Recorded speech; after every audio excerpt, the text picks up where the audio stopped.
خۆبەخشێک تاین بکەن بندیوارێک لابەرن خۆبەخشێک تاین بکەن بندیوارێک لابەرن خۆبەخشێک تاین بە دروشمی بندیوارێک لابدەن و خۆبەخشێک دابمەزرێنن.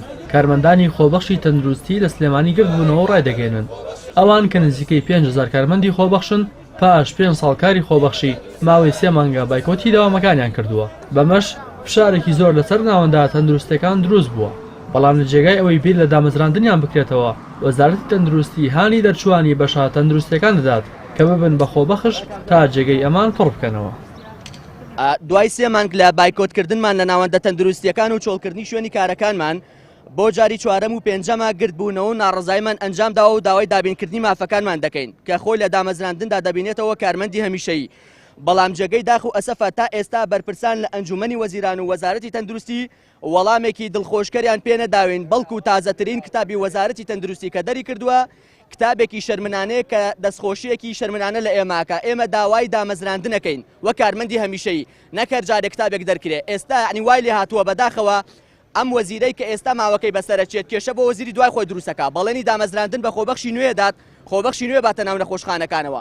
تۆ خۆت ئیشت سوکردنی کارمەندی تەندروستی بووە، چۆن نەتوانی بەڵێنی دامەزراندن بە خۆبەخشی کە بیت؟ ئێستا حملەیەکی کە دەستی پێکردووە خۆبەخشی نوێ وەرەگرن لە ناوەندە تەندروستیەکانە.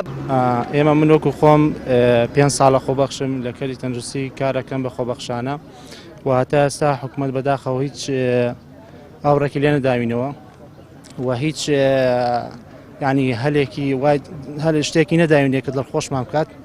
بەڕاستی بۆ ئێمەش بۆ ئێمە چەندین جارە خۆپیشاندانمان کردووە گربووینەوە تا هیچ نەبێت وەکو ئەو چەند ساڵەکە خۆبەخشمان کردووە ببینە کارمەندێکی ڕسمی.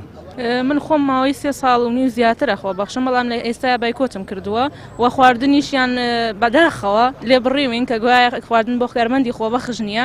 ئەی نازانم چ شتێک بۆ خۆبەخش بۆ کارمەند هەیە، یعنی تاکەی نامانکەن بە کارمەندێکی هەمیشەیی.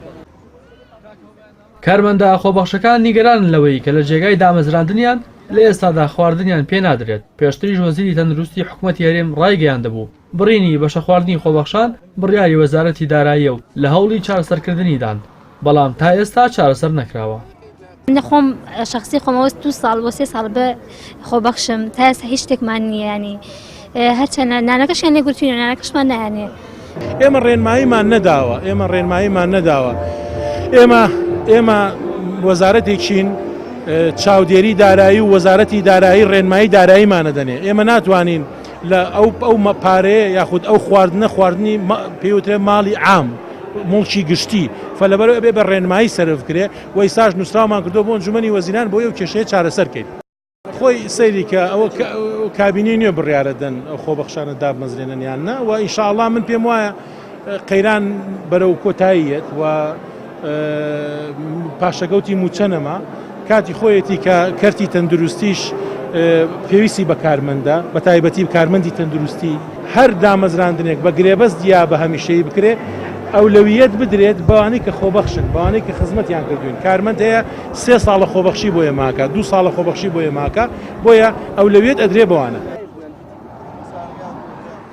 ساڵانێکە هەزاران دەرچووی زانکۆ و پەیمانگەکانی کوردستان بە ئومێدی دامەزراندن خۆبەخشانە لە فەرمانگەکانی هەرێمی کوردستان دەوام دەکەن، بەڵام بەشێکی دەرچووان بەبێ خزمەتی خۆبەخشی بە حیزبایەتی و خزمایەتی دامەزراون و زۆری نەشیان لەگەڵ ئەوەی چەندین ساڵا کە خۆبەخشانە بۆشایی فەرمانگە حکمەکانیان پڕ کردوتەوە هیچ ئاسۆیەک بۆ دامەزراندنیان نییە.